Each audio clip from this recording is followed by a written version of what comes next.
आहा आहा आये सुहाना सफर है। आहा आहा आये सुहाना सफर, रुकती नहीं है नजारों पे नजर। आहा आहा आये सुहाना सफर है। नमस्कार दोस्तों, आज ये हमारा शो मस्ट गो ऑन में और रंगमंच के सुहाने सफ़र में हमारे वरिष्ठ रंगकर्मी श्री केवी सक्सेना जी हैं। चलिए आइए मिलाते हैं केवी सक्सेना जी से। नमस्कार केवी सक्सेना जी। नमस्कार। आप रंगमंच में कब से आए इस फिल्म में? मैं रंगमंच में 1960 में आया। तो पहले का कोई रंगमंच कुछ बताइए, पहले का रंगमंच कैसा था आपके समय में? देखिए, जब 1960 में मैंने रंगमंच ज्वाइन किया तो उस समय कोई भी टेक्निकल चीज़ें वगैरह थी नहीं। यानी आप तो जानते हैं रंगमंच में लाइट की जरूरी होती है, प्रॉपर्टी की होती है, म्यूजिक की होती है। लेकिन सेट तो थे उस समय, सेट बहुत अच्छे थे, लेकिन लाइट के लिए कोई जो आज इक्विपमेंट हैं, इतने वो सिग्नल्स हैं, हेलोजन्स हैं और आपके पार हैं, स्पॉट हैं, तो ये सब उस समय स्पॉट और फिजनल हुआ करते थे। तो होता क्या था कि डिमर तो हुआ नहीं करते थे, तो हम लोग नांद में पानी भरकर और उसमें लकड़ी में माइनस प्लस तार डाल के जब उसको डुबोते थे तो लाइट बढ़ती थी, और जब उसको ऊपर करते थे तो लाइट कम हो जाती थी। दूसरे म्यूजिक सिस्टम कुछ ज़्यादा था नहीं उस समय, तो म्यूजिक सिस्टम ये करते थे कि शेखरी साहब की जो दुकान थी वहाँ से हम लोग रिकॉर्ड लाते थे, और ग्रामोफोन पे चिड़ियों का चहचहाना है, और उस ग्रामोफोन को रेडियो से कनेक्ट कर देते थे, तो कहाँ वॉल्यूम कम करनी, कहाँ वॉल्यूम, तो ये सब सिस्टम का दौर था।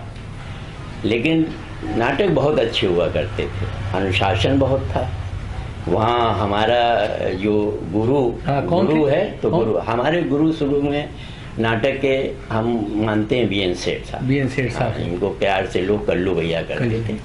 डीएवी कॉलेज में सोशलॉजी के प्रोफेसर थे, बाद में डीन हुए, फिर विदेश भी जाने लगे, आज भी हैं वो। तो वो हमारे गुरु थे और बहुत सख्त गुरु थे। उस समय ये भी होता था गुरुआ जी कि अगर हम लोग उनको ये मालूम हो जाए कि हमने अपने किसी मित्र से कहा कि फला लड़की जो है वो हमारे साथ रोल कर रही, और अगर उनको मालूम हो जाए तो हमको नाटक से निकाल देते थे। अच्छा, इतनी शक्ति थी। और है भी, क्योंकि रंगमंच एक मंदिर है गुरुआ जी, वहाँ आप किसी लड़की के साथ माँ का भी रोल करते हैं, बहन का भी है।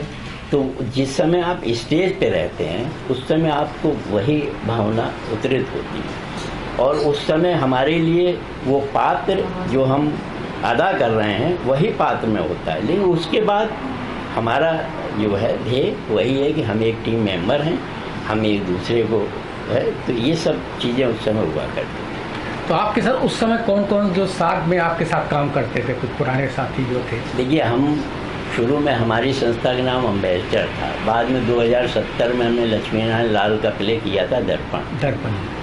तब से हम लोगों ने दर्पण नाम रख लिया। डॉक्टर सतमूर्ति जी को सभी जानते हैं, उनका नाम लेना तो रंगमंच में सूरज को दिया दिखाना है। सही बात है। तो वही ऑर्गेनाइजर हुआ करते थे, तो उस समय वो थे। अटल साहब बीटा पीकर के जो डायरेक्टर थे वो हमारे अध्यक्ष थे, उनकी दोनों बेटियां काम करती थी। और जितने भी इस समय, जैसे रतन राठौर जी भी उस समय जुड़े हुए थे हम लोगों से। भास्कर शर्मा एक लड़का हुआ करता था, वो थे। राकेश वर्मा को हम लोग लेके आए थे रामकिशन मिशन स्कूल से। हाँ, एक रोड से। उन्होंने के लिए किस सन से उन्होंने भी आपके साथ रहे? वो हमारे रहे, हम लोगों ने किया था सन 62 में। केवी चंद्रा का लिखा हुआ नाटक सरहद। हाँ, तो उसमें एक रोल था पाइंदा खां का, तो उसके लिए हम लोग लड़के इधर उधर से ढूंढ रहे थे। तो ये रामकिशन मिशन स्कूल में पढ़ता था राकेश वर्मा, तो हम लोग इनको लेके आए। तब से वो राकेश वर्मा तो हमारे उनके साथ ambassador हैं। आपकी ज्यादा तालमेल रही दर्पण हाँ, में? सब हम थे, संतोष श्रीवास्तव जी थे, और क्या नाम, एक लड़का बेटा जी था, भास्कर शर्मा थे, भारत भूषण एक लड़का हुआ करता अच्छा। था, बहुत अच्छा एक्टर था, वो थे, ये सब थे। तो उस समय हमारी एम्बेसडर संस्था थी, हाँ। ज्ञानदेव जी की काडा थी, और मदन चोपड़ा की परफॉर्मेंस। तो दर्पण बाद में बनी कि एम्बेसडर पहले थी? अम्बेसडर पहले थी। आपको बताया नहीं, दर्पण 1970 में इलाहाबाद के जो नाट्यकर्मी लेखक डॉक्टर लक्ष्मी नारायण लाल का नाटक दर्पण, वो हम लोगों ने 1970 में किया था। अच्छा। तो बहुत ही मशहूर नाटक हुआ, तो अम्बेसडर से उसका नाम दर्पण रख दिया। अच्छा, तब से दर्पण 1970 से। तो उसमें उस समय महासचिव कौन थे उस समय? डॉक्टर सत्यमूर्ति। सत्यमूर्ति जी थे। तो राकेश वर्मा क्या थे उसमें तब?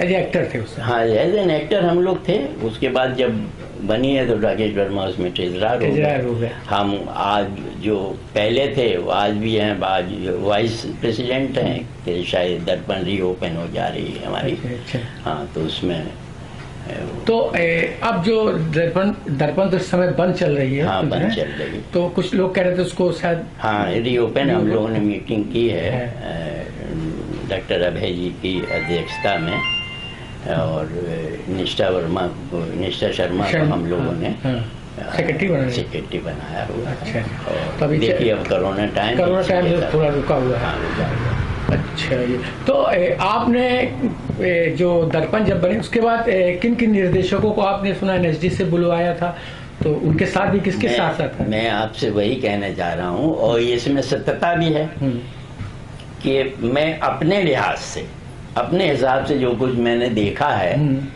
शायद मेरे अलावा या दर्पण के और लोग हैं, इतने नेशनल स्कूल ड्रामा के साथ शायद ही किसी ने भारतवर्ष में इतने लोगों के साथ काम किया। सबसे पहले मैंने M.K. रैना की वर्कशॉप ज्वाइन की थी, उन्होंने एक कंठ पिछवाई किया था।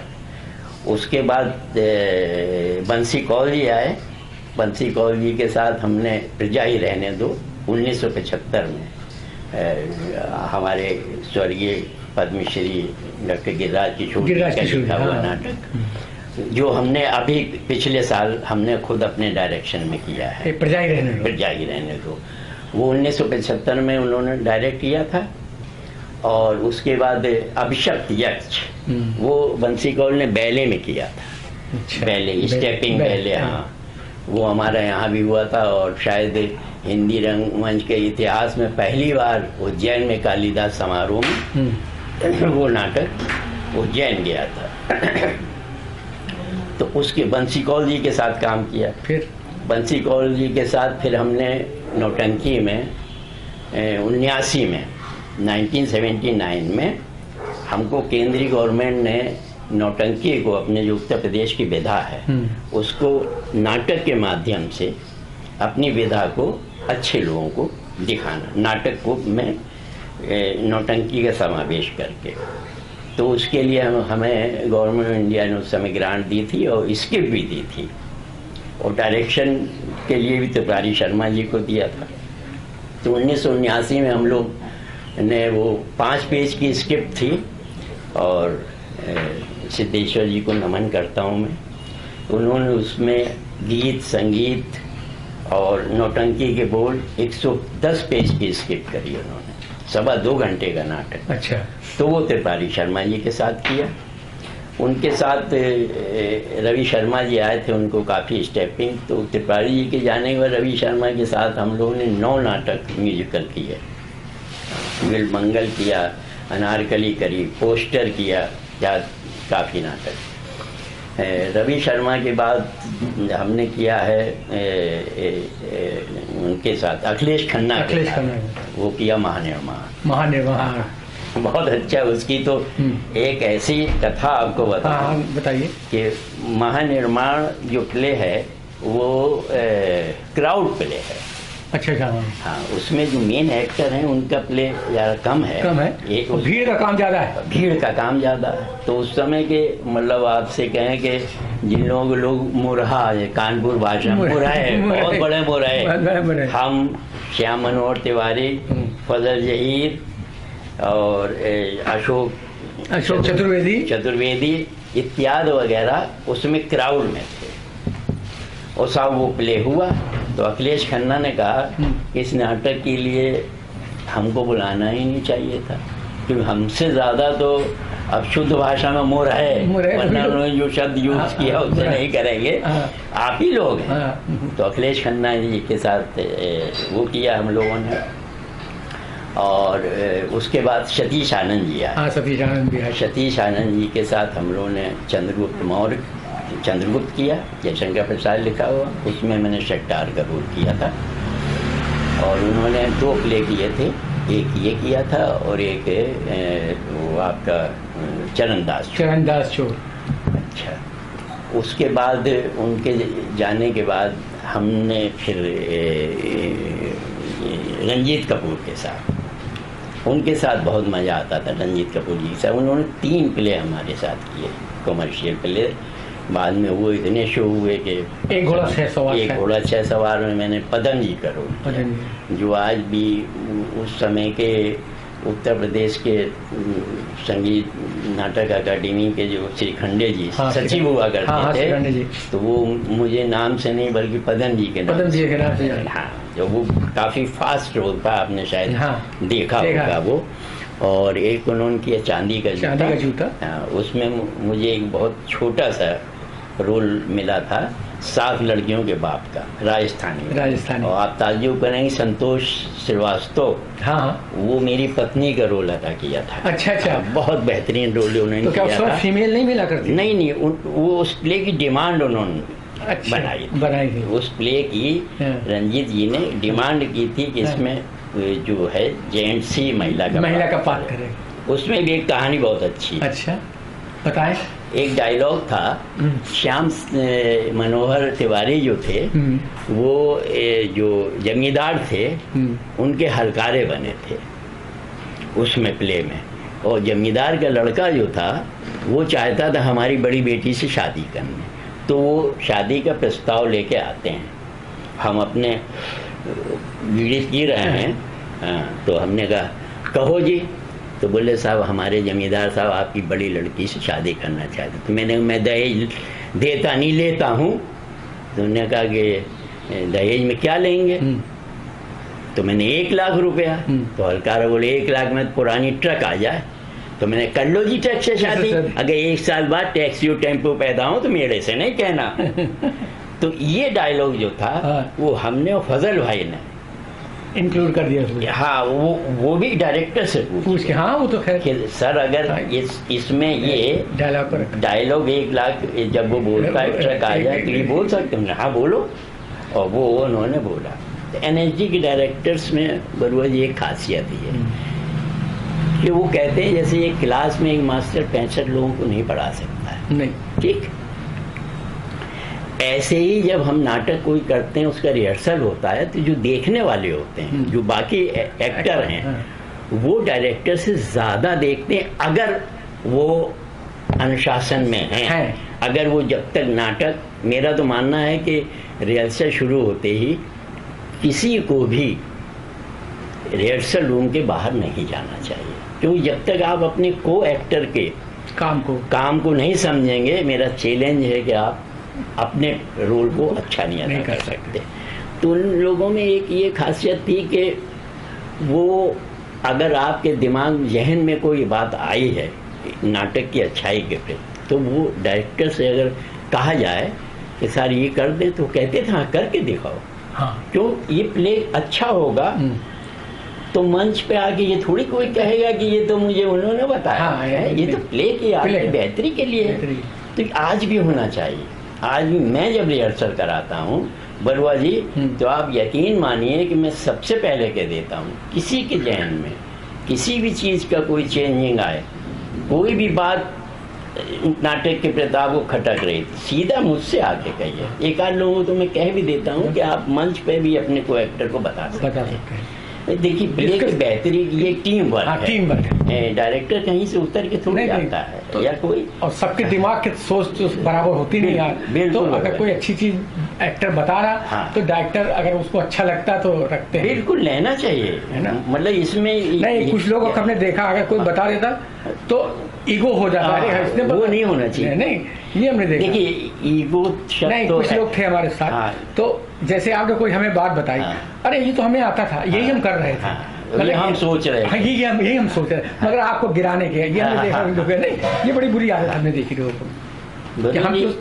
ईगो शब्द जो है वो ऐसा शब्द है, वो नाटक में ही नहीं, अपने परिवार में, अपने ऑफिस में, जहाँ आप काम कर रहे हैं वहाँ भी नहीं आना चाहिए। ईगो शब्द बहुत खराब चीज होती है, वो हर एक के लिए नहीं, खाली नाटक के लिए। ऑफिस में भी बहुत, ऑफिस में भी अगर कोई हमारा साथी सही चीज बता रहा है तो उसको ये नहीं, अरे मैं तो ये हूँ, नहीं होना चाहिए। तो आपने काफी एनएसडी के न्यास के साथ काम किया है, तो आपने निर्देशन कब से शुरू करा? आपने तो रोल करते रहे, तो जब निर्देशन का भार आपने किस सन से? देखिए हुआ ये कि 1985 में जब हमारे सतमुद्दीन मास्टर ने ये कहा कि देखो दर्पण में एक एनएसडी का आदमी आता है, एक प्ले करता है और वो बराबर चलता रहता है प्ले, और फिर गैपिंग आती है, तो आप लोग ऐसा करो, खासतौर से मुझसे कहा और संतोष गुप्ता, अच्छा, वो हमारे साथ, मतलब ये कि संतोष गुप्ता एक तरह मेरा दत्तक पुत्र था। हाँ, मालूम है, आपके साथ काफी काम रहा। तो क्योंकि हमने बात, तो उसी समय हम लोगों ने एक जुट खोली, हमने संतोष गुप्ता को सेक्रेटरी बना दिया। उसी समय हमारे जो ऑफिस का कोऑपरेटिव सोसाइटी है LIC की, हमारे उसकी 25वीं वर्षगांठ थी, तो हमारे सेक्रेटरी ने कहा कि सक्सेना जी आप नाटक से संबंधित हैं, 25वीं वर्षगांठ में प्ले कर दीजिए। तो उन्होंने राकेट डग हुआ, यहाँ नाटक किया। राकेट डग ने मुझे एक स्क्रिप्ट दी, पति पत्नी और डॉक्टर अमृत कश्यप। तो मैंने वो पढ़ी, तो मैंने पढ़ के देखा ये स्क्रिप्ट में कोई जान तो है, अगर इसको थोड़ा सा हेर फेर करा जाए। खैर मैंने वो प्ले बगैर किसी संस्था के अपनी सोसाइटी में किया, वो प्ले हिट हो गया। चैम्बर में लोग देखने, हमारे लोग भी आए, बहुत हिट हो गया। फिर सतमुद्दीन मास्टर साहब ने कहा कि ये प्ले जो है तुम एक संस्था खोल लो, बहुत अच्छा किया, तो एक जुट खोली। फिर सबसे पहले मैंने वो प्ले किया, या आपका जो JK वालों ने वीकेंड वीक चलाया था थिएटर, आपको याद है कि इतने रुपए देंगे, उतने प्ले, उसमें मैंने वो पहला प्ले अपना, मास्टर साहब ने उसको पास किया। मास्टर साहब को ही बुलाते थे सिंगानिया स्क्रीनिंग के लिए, तो उन्होंने हमारा प्ले, क्योंकि हमारा जो पति पत्नी और डॉट देखा है आपने, वो एक फैमिली ड्रामा है। कई शो आपके, 55 शो किए मैंने उसके, क्योंकि बाहर भी आप ले गए थे, बहुत शायद मिर्जापुर की तरफ कोई था। उसके बाद ये हुआ कि हमारा छोटा बच्चा जो अजय मिंटू, उन्होंने संस्था खोली बाल कला मंच, एक अच्छा कलाकार है, तो उसमें फिर मैंने नाटक तमाम किए, प्ले डायरेक्ट। उसके बाद आपको तो मालूम है कि कंपटीशन में सराय के बाहर ले गए थे, मैं भी गया था रामपुर, तो आप भी गए थे, आपको बेस्ट मेकअप मैन का अवार्ड मिला था, उसको बेस्ट एक्टर फीमेल का भी था, उसका भी था, 5-6 बुढ़िया को बना दिया था, बुढ़िया भी ले जाए। और साथ देखिए मैंने उसको अवार्ड दिला, पैर तोड़ दिए उसके, क्योंकि अगर एक कंकाला बुढ़िया तो अपनी बेटी सराय के अंदर कैसे जाए, बहुत अच्छा था। तो इस तरह मैं प्ले करता रहा। उसके बाद दर्पण बंद हो गई, 2003 से कोई प्ले नहीं किया। तो ओमेन जी, ओमेन के साथ अनकुती रंगमंडल में, तो मैंने नौशाद साहब के साथ काफी 7 साल दुकान पे काम किया। वहाँ मुझे बहुत ज्ञान मिला, मैंने सेट के बारे में नौशाद साहब बहुत सीखा। आप लोग सब वहाँ इकट्ठे आते थे तो बातें करते थे, वहाँ से भी काफी समझ में अर्जित किया, क्योंकि मैं आप आते देखते थे, सबकी सुनता था, ज़्यादा नहीं। तो वहाँ भी मैंने लाइट, मैं अपने प्ले की लाइट खुद ही ऑपरेट भी करता हूँ। वो मेरे पीर गुलाम सिंह, आप जानते हैं, उनके साथ दर्पण से लेकर आज तक काम किया। दर्पण के हर शो में उन्होंने ही लाइट दिया है। और उनके साथ मैं हमेशा बैठता रहा, अपना रोल भी करता था। ये भाई भी साथ रहे। ये भाई तो ये भाई का तो कोई बात ही नहीं थी। सारे म्यूजिक डायरेक्टर तो वही थे। निष्ठा जी हमारी डायरेक्टर हुआ करती थी, वो म्यूजिक डायरेक्टर हुआ करते थे। उसके बाद ओमेन जी ने मुझसे कई बार कहा था कि दादा हमने देखो 7:30 बजे में नौशाद साहब के यहाँ से उतरता हूँ, से फिर वहाँ जाना कैसे रिहर्सल में टाल देता था। फिर 8 मई 2015 को मैंने नौशाद साहब के यहाँ से खुद मतलब छोड़ दिया। उन्होंने हालांकि बहुत मुझसे कहा कि मैंने नहीं है कर लिया, दूर भी है भाई, भैया कर रहा है, भैया ने संभाल ली दुकान, तो मैंने कोई बात। तो ओमेन जी पे 9 तारीख को मैं ओमेन जी, तो वहाँ मैंने 9 नाटक डायरेक्ट किए हैं और उसके कम से कम 70 शो कर चुका। वो सब सबसे 2015 में मैंने उनका पुरुष और अपना ये प्ले उनका 2 प्ले कर लीजिए, तो पति पत्नी और डॉट रायपुर ले गया था। उस पुरुष किया, जांच पड़ताल भी थी, और बाजी ढूंढूरा खून का रंग नौटंकी में उसमें मैंने रोल भी किया है बादशाह का। अच्छा एक बात ये बताए, क्या दर्पण ने भी नौटंकी नाटक किए हैं? सब नौटंकी नाटक भी बहुत किए हमने। तो उनके निर्देशक कौन थे रहते थे? निर्देशक बताया ना आपको, त्रिपुरारी शर्मा है। उसके तो बाद नौटंकी में कौन कौन सा नाटक हुआ? जैसे नौटंकी में कथा नंदन क्या हुआ। अच्छा, वो भी नौटंकी बेस से। हाँ, और बहादुर बेटी उर्फ लड़की, शायद बहादुर लड़की। हाँ, वो क्या नाम, एक बहादुर लड़की शायद नाम था। नहीं, हाँ वो था। वो प्ले हमारा जो है वो इंटर एक्सचेंज स्टेट प्रोग्राम में भी गया वहाँ गुजरात में। 14 दिन का टूर हम लोगों ने किया था, 1 महीने 7 जगह शो किए थे। उसमें मैंने बादशाह का मेन रोल भी किया उसमें। हाँ, और उसमें गुलाब भाई जी की दोनों बेटियाँ, और बादशाह के रोल के लिए एक मथुरा से वही अगर वो आया था। नौटंकी में अनारकली करा मैंने। तो बहुत म्यूजिकल प्ले तो बहुत ही किए, विलमंगल किया, पोस्टर किया। अच्छा, एक जब पहले के कलाकार जो एक समय से आते, अब लोग आते उस समय से टाइम से, जैसे कि अगर 5 बजे या 3 बजे शो नाटक है तो सब लोग रिहर्सल में प्रॉपर टाइम पे आए। ऐसा पहले तो होता ही था, अब दिखने मिलता आपको? नहीं, कतई नहीं मिलता। चंद लोग हैं और चंद लोगों में पुराने ही लोग हैं ना, और बाकी टाइम से आएंगे। बाकी देखिए बरुआ जी, इसके पीछे एक और भी चीज़ है। मैं सारा दोष उनको खाली इस बात का देता हूँ कि अगर आपने कोई संस्था नाटक ज्वाइन किया है तो आपको समय से आना चाहिए। तो समय की पाबंदी को कभी माफ नहीं किया जाता, लेकिन बाकी चीजें आज के युग में माफ करने योग्य। मगर जब एसडीएन आता तब तो 5 का मतलब 5 ही होता है, ऐसा है? नहीं, वो मैंने कहा कि समय से तो आना ही चाहिए, लेकिन और भी आज के वक्त में बाकी चीजें हैं कि आज का जो नौजवान है वो नाटक आता तो है सीखने, लेकिन उसके ध्येय में कहीं ना कहीं ऊपर जाने की इच्छा होती है। आगे बढ़े कि हम छोटे पर्दे पे जाएं। क्रेज भी है बहुत। और आज का तो इतना क्रेज है, कानपुर में आए दिन, अब तो कोरोना पॉजिटिव आप तो जानते हैं, कानपुर में आए दिन 4, 6, 8 ऑडिशन हुआ करते, लखनऊ हुआ करते हैं। हाँ, लेकिन मैंने कभी भी किसी ऑडिशन, क्योंकि मुझे यही बहुत है, मेरे एज का फैक्टर भी होता है। जब एज में रवि शर्मा तो इतने सख्त थे कि अगर पास में वो रखा हुआ कुछ भी चीज, हाँ कुछ भी चीज फेंक के मारते, और कोई कुछ नहीं कहता था। वो है ना कि घर की मुर्गी दाल बना। हम आप अगर मेहनत कर रहे हैं तो हम लोग ऊपर बता रहे हैं, तो कुछ कर रहे हैं तो उस पर बहस भी करेंगे, देर से आए डांटेंगे, तो वही आपने जो कहा कि लेते देते कुछ नहीं, तो मुंह बना लेते। ये फिर आप नहीं सीखने की भी ललक नहीं। वजह भी ये कि वो लोग जो है कुछ वहीं के वहीं रह जाते, आगे उनको सीखने की कोई ललक नहीं। ये तो आपको तो सम्मान कहाँ मिला, ये आप कुछ बताएंगे? देखिए, एक 2 जगह तो आप ही के साथ गया था मैं।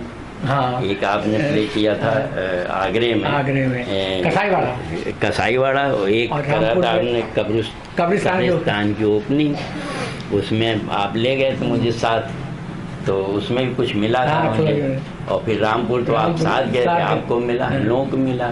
और रामनगर में जितने भी मैं गया हूँ सब में मिला है, लेकिन मुझे सबसे उत्तर प्रदेश से भी आप, उत्तर प्रदेश संगीत नाटक अकादमी का 2017 का मुझे रंगमंच अभिनय का किस सन में मिला था ये 13 फरवरी 2020 को दिया है उन्होंने, लेकिन मुझे 2017 का दिया, 2017 का दिया है, 2017 का दिया है।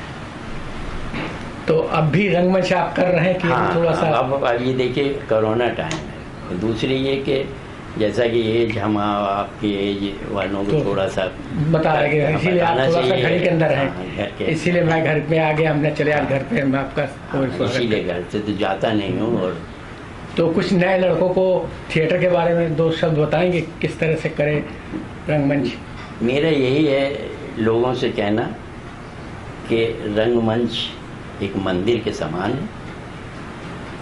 जिस तरह की आप मंदिर में पूजा करते हैं, इसी तरह आप रंगमंच में आते हैं, समय से आइए, अनुशासन में रहिए।